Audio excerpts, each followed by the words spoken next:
Hello everyone.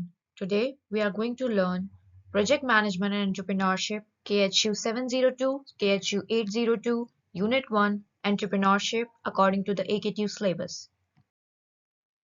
So, what is motivation? तो motivation basically हम किसी भी चीज़ को कहते हैं जो हमें किसी चीज़ को करने के लिए उत्साहित करती है। ठीक है। तो अगर हमें बिजनेस चलाना है तो हमारी कोई मोटिवेशन होगी, कोई इंस्पिरेशन होगा, हमें कुछ अच्छा लग रहा होगा, उसे करने में मजा आ रहा होगा, तभी तो हम उस काम को कर रहे होंगे। सो डेफिनेशन देख लेते हैं। Motivation refers to an internal drive or desire that pushes a person to act and achieve specific goals. मतलब एक पर्टिकुलर स्पेसिफिक गोल को अचीव करने के लिए जो भी हमारा इंटरनल ड्राइव या डिजायर है, जो हमें पुश करता है ताकि हम उसे अचीव कर सके गोल को, उसको हम मोटिवेशन कहते हैं। In the context of entrepreneurship, motivation is what inspires an individual to take the risk and starting and managing a business. Basically, motivation अगर एंटरप्रेन्योरशिप के तरीके से देखें तो बेसिकली मोटिवेशन वो कुछ भी होता है जिससे हमने बिजनेस को स्टार्ट किया था। हमने देखा होगा ना, बहुत ज़्यादा जो फाउंडर वगैरह होते हैं वो कहते रहते हैं कि जब भी टफ टाइम्स आए थे हमें याद था कि हमने शुरू क्यों किया था, तो वो शुरुआत उनके लिए मोटिवेशन होती है। It is the force that fuels the entrepreneurial actions, helping them overcome obstacles and stay committed to their vision. वही सेम बात, तो ये होती है हमारी motivation. What are the motivating factors? तो ये सारे हमारे लिस्ट है हमारे मोटिवेटिंग फैक्टर्स की कि क्या क्या चीज़ें हैं जो हमें ड्राइव करती है हमारे बिजनेस को स्टार्ट करने में और उसे मैनेज करने में। So desire for achievement, need for independence, financial gain, recognition and social status, passion for innovation and creativity, supportive family background, willingness to create social impact, availability of government support and schemes, recognition of market opportunities, personal interest or passion in a specific field. ये सारी basically चीज़ें हैं जो हमें motivate करती हैं। क्या पता हमें कुछ अचीव करना हो, या हम इंडिपेंडेंट बनना चाह रहे हो, या हमें पैसा आता हुआ अच्छा लग रहा हो, या फिर कुछ हम सोसाइटी के लिए वेलफेयर के लिए हम कुछ करना चाह रहे हो, वो सारी स्कीम्स, या फिर हमें गवर्नमेंट किसी पर्टिकुलर काम को करने के लिए सपोर्ट प्रोवाइड कर रही है जो हमें मोटिवेट करे कि आज हम ये बिजनेस स्टार्ट कर सकते हैं क्योंकि इसके लिए हमें सपोर्ट मिल रहा है। या फिर हमारा कुछ पर्सनल इंटरेस्ट हो या पैशन हो किसी स्पेसिफिक फील्ड को लेके जिसमें हम अपना बिजनेस खड़ा करना चाहते हो, ये सारे हमारे मोटिवेटिंग फैक्टर्स हो सकते हैं। तो बात ये हमारी मैक्लेलैंड्स अचीवमेंट मोटिवेशन थ्योरी क्या होती है, ये बहुत ज़्यादा इंपॉर्टेंट है। इसको प्रपोज किया था डेविड सी मैक्लेलैंड ने। बेसिकली मैक्लेलैंड ने कहा था कि हम लोगों को कैटेगराइज कर देते हैं कि क्या क्या चीज़ें उन्हें मोटिवेट करती हैं किसी काम को करने के लिए। ठीक है। So, proposed by David C. McClelland, this theory suggests that people are driven by one or more three key motivated needs shaped by life experience and culture. मतलब इसमें इसने बोला था कि एक या एक से ज़्यादा तीन मोटिवेशनल नीड्स हैं जिनकी वजह से जो हमें ड्राइव करती हैं किसी भी काम को करने के लिए। This needs influence behaviour specially in the workplace and entrepreneurship. ये हमारे बिहेवियर को अफेक्ट करती हैं। These needs includes to the following, मतलब ये सारी हमारी नीड्स है। नीड फॉर अचीवमेंट, उन लोगों को हम डिनोट करते हैं NH से। Then need for authority and power, मतलब हमें पावर चाहिए होती है उस चीज़ में, वो हमें ड्राइव करती है किसी भी काम को करने के लिए, तो उन लोगों को हम डिनोट करते हैं N पावर से।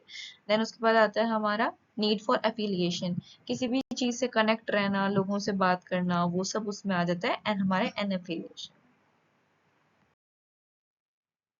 बेसिकली इस मोटिवेशन थ्योरी के अकॉर्डिंग नीड फॉर अचीवमेंट वाले लोगों के अंदर क्या क्या चीज़ें होती हैं उसके बारे में हम पढ़ेंगे। तो उनके अंदर बहुत ज़्यादा स्ट्रॉन्ग डिज़ायर होता है किसी भी काम को करने के लिए, अपने पर्सनल गोल्स को अचीव करने के लिए। उनके लिए अचीवमेंट ही सब कुछ है, वो उसी से मोटिवेट होते हैं और वो उसी के लिए सब कुछ करते हैं। ठीक है। तो individuals high in age prefer moderate risk, मतलब वो ज़्यादा रिस्क नहीं लेते ना कम रिस्क लेते हैं, वो बस बीच के रहते हैं। Seek immediate feedback on performance, उनको इमीडिएट फीडबैक चाहिए होता है कि मैंने काम अच्छा करा या मैंने काम बुरा करा। जब वो अपने गोल्स को अचीव कर लेते हैं तो उन्हें फीडबैक चाहिए होता है दूसरों का। ठीक है। Like to take personal responsibility of outcomes, मतलब जो भी ये काम करने के बाद उसका जो भी आउटकम होगा वो उसकी पर्सनल मतलब रिस्पॉन्सिबिलिटी खुद लेना चाहते हैं। ऐसे लोग होते हैं वो। ठीक है। They are goal oriented, persistent and often become entrepreneurs and high achievers. ये सारे लोग हमारे गोल ओरिएंटेड होते हैं, मतलब इनका एक गोल होता है जो उन्हें पाना ही होता है। परसिस्टेंट होते हैं, जब तक वो गोल वो अचीव ना कर लें तब तक वो शांत नहीं बैठते।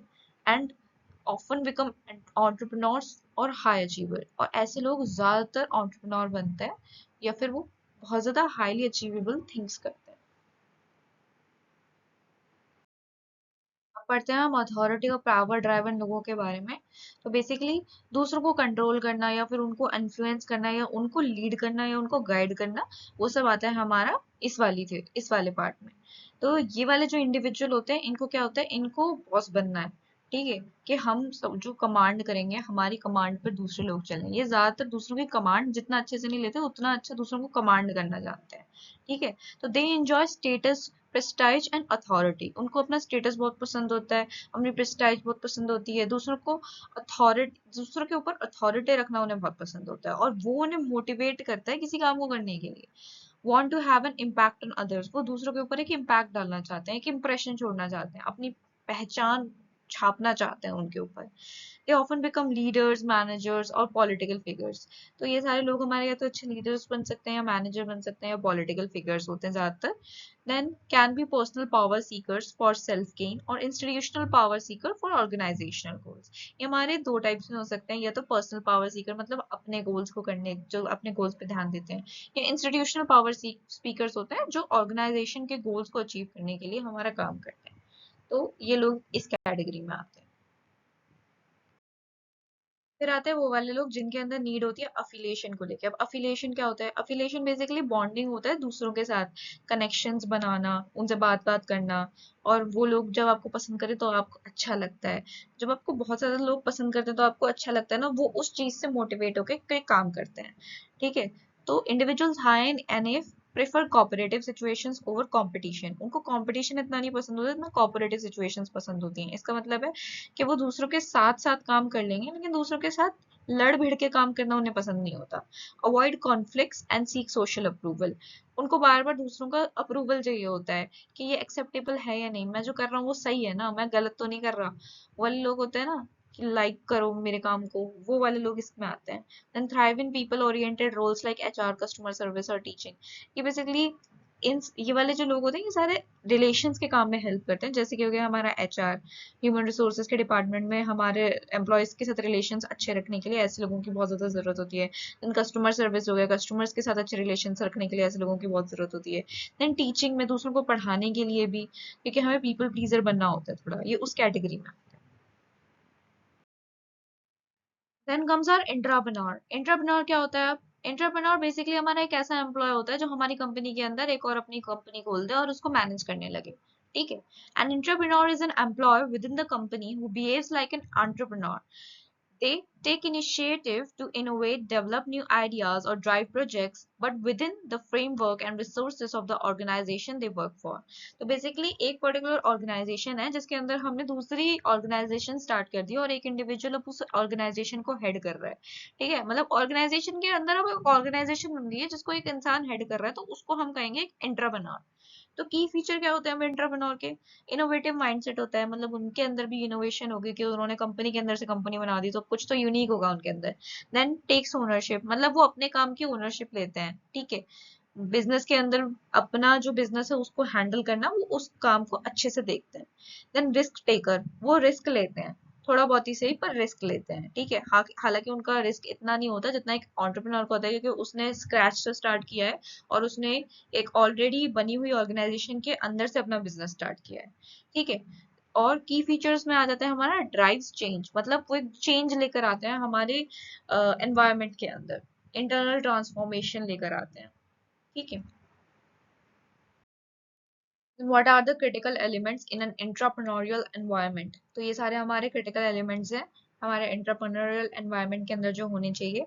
That is leadership support. Leadership support मतलब जो भी हमारे लीडर है वो हमारा सपोर्ट करें। देन फ्रीडम एंड ऑटोनॉमी, कितना फ्रीडम वो हमें दे रहे हैं, कितनी इंडिपेंडेंस है, कितने हम अपने आइडियाज को लगा सकते हैं अपने काम पे एक ऑर्गेनाइजेशन के अंदर। ठीक है, देन रिसोर्स अवेलेबिलिटी, कितने रिसोर्सेज हम ऑर्गेनाइजेशन के यूज कर रहे हैं हमारे पर्टिकुलर बिजनेस को चलाने के लिए जो कि एक ऑर्गेनाइजेशन के ही अंदर है। Then risk tolerance and failure acceptance, कितना रिस्क हमारे ऊपर आ रहा है और कितनी रिस्पॉन्सिबिलिटी हमारी है और कितना फेलियर हमारा एक्सेप्टेबल है हमारी ऑर्गेनाइजेशन के थ्रू।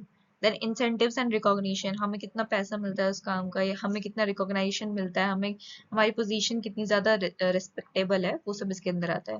Then open communication and idea sharing, हमारा क्लियर कम्युनिकेशन हो ताकि हमारा कोई भी मिसअंडरस्टैंडिंग ना हो और हम ब्रेनस्टॉर्म कर पाएं और भी अच्छे आइडियाज को और उनको डेवलप कर पाएं। देन फ्लेक्सिबल ऑर्गेनाइजेशनल स्ट्रक्चर, जो भी हमारा ऑर्गेनाइजेशनल स्ट्रक्चर है वो अच्छा सा रहे, हायरार्किकल रहे, उसके अंदर कोई भी इशू ना आए, और अगर आए भी तो भी हम अच्छे से उसे सॉल्व कर सकें। Then clear vision and alignment, हमारे क्लियर विजन होना चाहिए, हमारे क्लियर गोल्स होने चाहिए। Then access to training and development, हमारी ट्रेनिंग और डेवलपमेंट क्लियर होनी चाहिए, हमारे अंदर जो नया एम्प्लॉय आ रहा है वो ट्रेंड होना चाहिए तभी वो किसी काम को कर सके, लर्निंग अपॉर्चुनिटी हम उसे प्रोवाइड कर सके। देन सपोर्टिव कल्चर, हमारा जो भी एनवायरनमेंट है जिसमें हम काम कर रहे हैं उसमें एक सपोर्टिव कल्चर रिक्वायर्ड ही रहता है। देन ये एक इम्पॉर्टेंट क्वेश्चन है, what is the difference between entrepreneur and intrapreneur, तो क्या डिफरेंस होता है इन दोनों के बीच में।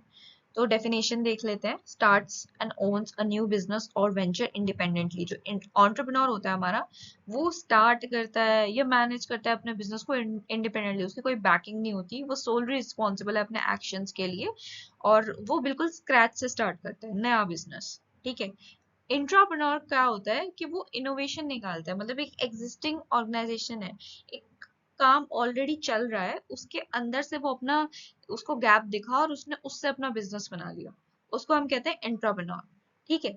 जो रिस्क होता है वो एंटरप्रेन्योर के केस में सारा रिस्क एंटरप्रेन्योर के ऊपर होता है, मैं कोई काम करने जा रही हूँ, मैं नई कंपनी खड़ी करने जा रही हूँ, जो भी लॉसेस होंगे वो सीधा मेरे ऊपर आएंगे। इंट्राप्रेन्योर के लिए वो शेयर्ड भी हो सकता है, और मतलब सिर्फ एंटरप्रेन्योर का भी हो सकता है, जिसकी वो ऑर्गेनाइजेशन है, जो उसका फाउंडर है, सिर्फ उसके ऊपर भी आ सकता है रिस्क। तो it depends on the environment, लेकिन ज्यादातर ऑर्गेनाइजेशन ही हैंडल करती है risk.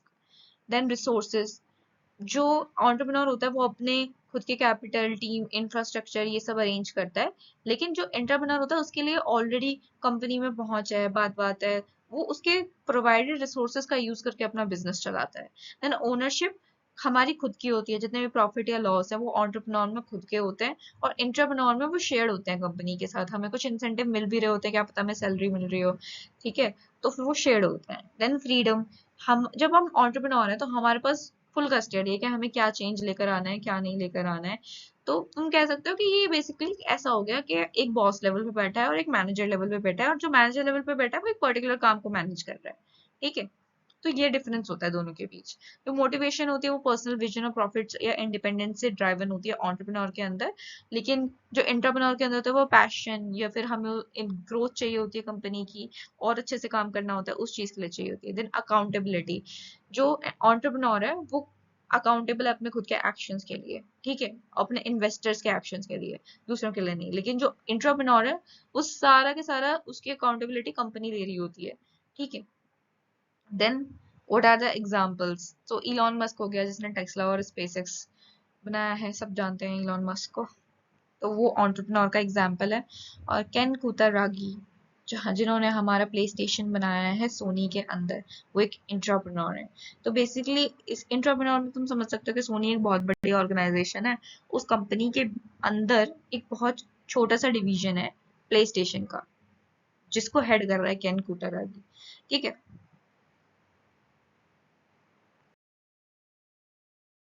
That's it for today's video. Thank you very much.